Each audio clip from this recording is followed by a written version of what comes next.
Shri Sanjay Singh, 12 minutes. धन्यवाद महोदय, आपने इस अति महत्वपूर्ण बिल पे मुझे अपनी बात कहने का मौका दिया। महोदय, आज पूरा देश इस संसद को देख रहा होगा।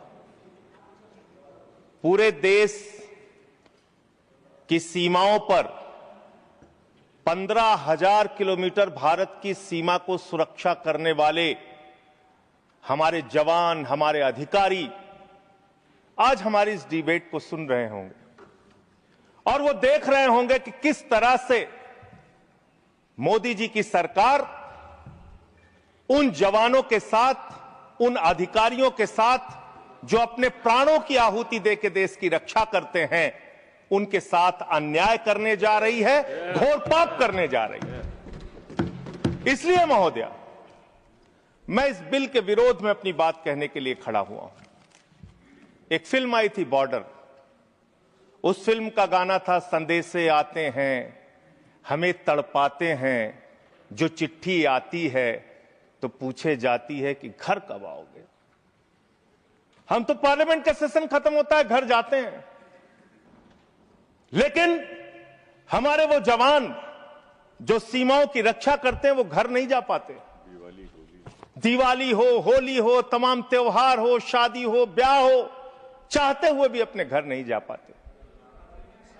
महोदय, देश की 15,000 किलोमीटर की सीमा की सुरक्षा ये सीएपीएफ के जवान और अधिकारी करते हैं। और मैं बड़ी विनम्रता पूर्वक आपके माध्यम से सरकार से पूछना चाहता हूं, क्या उनकी मौत को आप शहीद का दर्जा भी देने को तैयार नहीं है? शर्म नहीं आती आपको? आप हमारे जवान जो शहीद होते हैं, सीएपीएफ के, बीएसएफ के, एसएसबी के, सीआईएसएफ के, सीआरपीएफ के, आईटीबीपी के, उनको शहीद का दर्जा भी नहीं देते। सीआरपीएफ के 40 जवान पुलवामा में शहीद हुए, उनके नाम पर घूम घूम कर पूरे देश में प्रधानमंत्री ने वोट तो मांगा, लेकिन उनको शहीद का दर्जा नहीं दिया। कितना बड़ा गुनाह आप उनके साथ कर रहे हैं। महोदय, मैं आपको बताना चाहता हूं कि पिछले 50 वर्षों में एक दो नहीं, तमाम कमेटियों ने सीएपीएफ के अधिकारियों के पक्ष में रिपोर्ट दिया, रिकमेंडेशंस दिया, सरकार से अनुरोध किया कि उनको उनका अधिकार मिलना चाहिए। और यह अधिकार क्या है महोदय? 2025 मई का सुप्रीम कोर्ट का निर्णय है जो कहता है cadre review with in 6 months, slowly reduce the deputation of IPS officers with in 2 years। ये सर्वोच्च न्यायालय का निर्णय है, कोई हमारे घर से निकला हुआ निर्णय नहीं मान्यवर। और ये सर्वोच्च न्यायालय का निर्णय महोदय, ये लोग बदल रहे हैं, ये पूरा देश आज देख रहा है इनको। इसके पीछे कारण क्या है? वो कहते हैं कि पे लेवल 10 पे गजेटेड ऑफिसर्स के रूप में आईपीएस भी भरते हैं, यूपीएससी का एग्जाम पास करते हैं, और जो सीएपीएफ के अधिकारी हैं वो भी पास करते हैं। इसके आधार पे निर्णय आया। और 6 जो अलग अलग कमेटियों की रिपोर्ट आई, 1970 में एलपी सिंह जो सेक्रेटरी एमएचए थे, उन्होंने कहा finding avenues of promotion for officers of the IPS can not be the overriding objective. It would be very harmful to the morale of the force if in or anxiety to put IPS officers as commandants we were to deny promotion to experienced officers who have worked hard and proved themselves. फिर दूसरी report आई 66 से 77 में KF Rustam जी की first director general BSF. तीसरी report आई V G कानेतकर की 1966 में। फिर चौथी रिपोर्ट आई 2008 में आईएमएम अहमदाबाद की। फिर 5वीं रिपोर्ट आई 2015 में 7th पे कमीशन की। और 2 महत्वपूर्ण रिपोर्ट आई, मुझे लगता है चिदम्बरम साहब यहां नहीं बैठे होंगे, एक चिदम्बरम साहब की कमेटी की रिपोर्ट आई और एक एस्टीमेट कमेटी को चेयर कर रहे थे आपके आदरणीय पुरोधा भारतीय जनता पार्टी के पूर्व अध्यक्ष मुरली मनोहर जोशी जी। उनकी रिपोर्ट थी कि सीएपीएफ के अधिकारियों को प्रमोशन का वैसा ही मौका मिलना चाहिए जैसा कि आईपीएस अधिकारियों को मिलता है। ये मुरली मनोहर जोशी और पी चिदम्बरम जी की रिपोर्ट है। वो गृह मंत्री रह चुके हैं भारत सरकार के।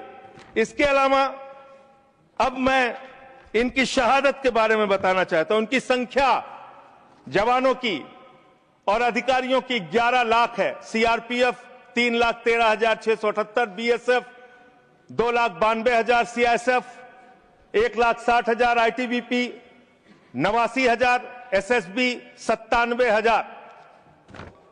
ये इनकी संख्या है पूरे देश में।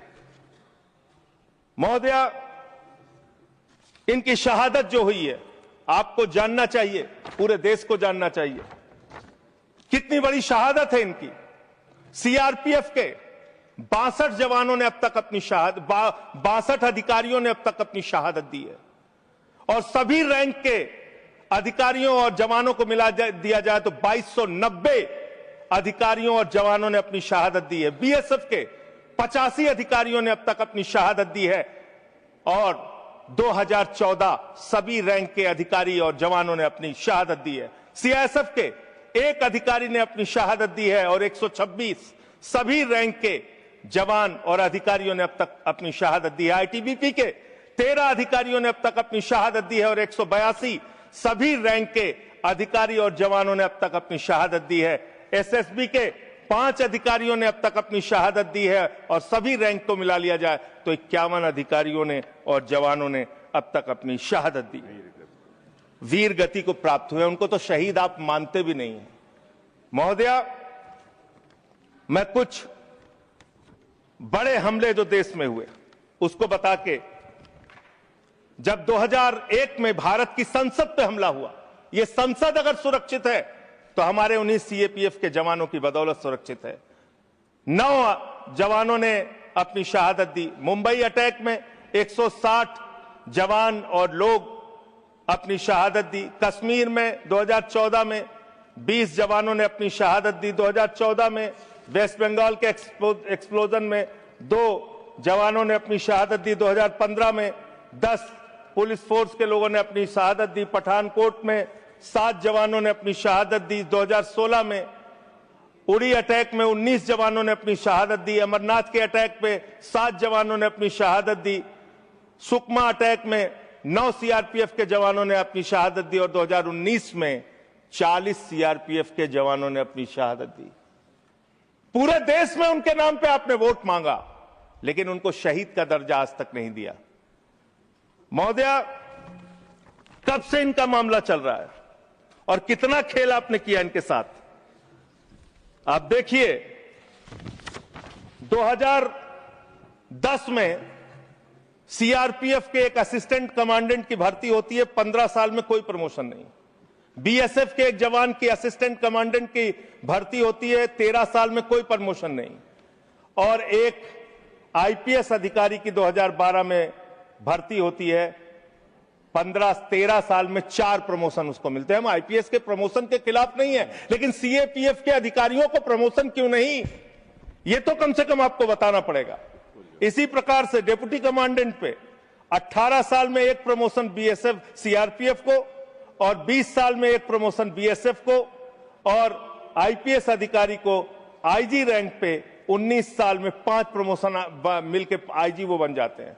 इसी प्रकार से 2003 में सेकंड इन कमांडेंट पे पहुंचता है एक सीआरपीएफ का अधिकारी और बीएसएफ 1997 में सेकंड इन कमांडेंट बनते हैं।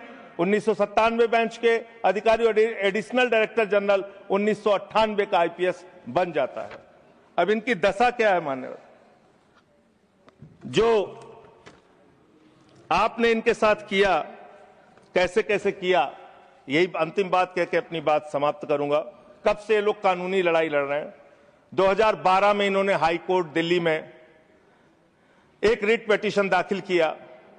फिर 2015 में इनको दिल्ली हाई कोर्ट से इनके पक्ष में आदेश आया। 16 में फिर आप इनके खिलाफ चले गए।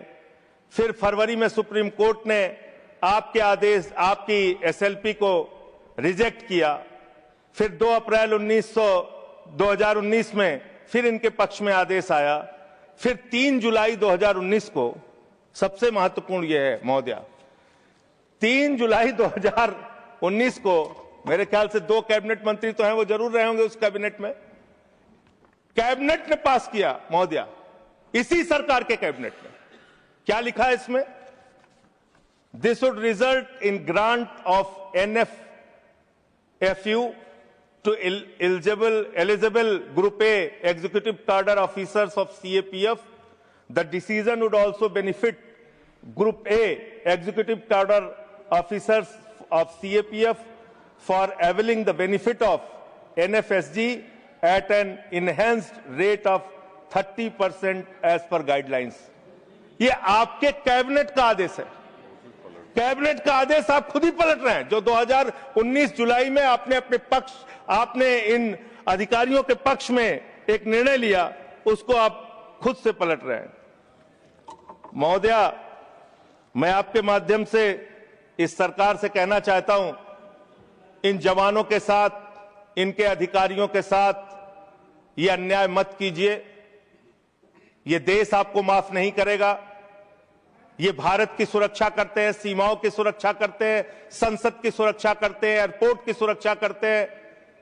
इन जवानों के साथ ये घोर अन्याय मत कीजिए। हालांकि आपको अन्याय करने की और अपमान करने की आदत है। स्वर्गीय बीजू पटनायक जैसे बहादुर व्यक्ति की आपने अपमान किया। आपसे बीजू पटनायक जैसे बहादुर, मैं महोदया इसी से इस विषय पर मैं खत्म कर रहा हूं। 1948 में पंजाब रेजिमेंट को युद्ध के वक्त बीजू पटनायक जी ने एक पायलट के तौर पर सीमा पे पहुंचाया था। आप उनको CIA का एजेंट कहते हैं। शर्म आती है आपके ऊपर? ये आप कर रहे हैं। आप अपमान करते हैं लगातार जिन्होंने इस देश के लिए अपना योगदान दिया। महोदया, मैं आपके माध्यम से बस खत्म कर रहा हूं, 1 मिनट में खत्म कर रहा हूं। महोदया, मैं आपके माध्यम से कहना चाहता हूं, देश पर ध्यान दीजिए, देश के लोगों की चिंता कीजिए। आज जब मैं आ रहा था तो यहां पे पता चला, आप तो कहते हैं ये देश नहीं झुकने दूंगा, ये देश नहीं झुकने दूंगा। आपके लोग पंजाब के, हरियाणा के, राजस्थान के, रूस के अंदर फंसे हुए हैं सैकड़ों दिनों से, और आज तक आप उनको ला नहीं पा रहे हैं। देश की सुरक्षा के बारे में आपको ध्यान नहीं, विदेश नीति के बारे में आपको ध्यान नहीं, आपकी विदेश नीति का कोई अता पता नहीं। बावजूद इसके आप एक बिल लेके आ रहे हैं जिससे कि अधिकारियों का हक छीनने और मारने का काम आप कर रहे हैं। मैं इस बिल के विरोध में हूं और जो अमेंडमेंट्स हमने दिए हैं उसको सरकार स्वीकार करती है और इसको बिल को सिलेक्ट कमेटी में भेजती है, तो इसका पूरा अध्ययन किया जाएगा। नेक्स्ट श्री मुजीबुल्लाह खान।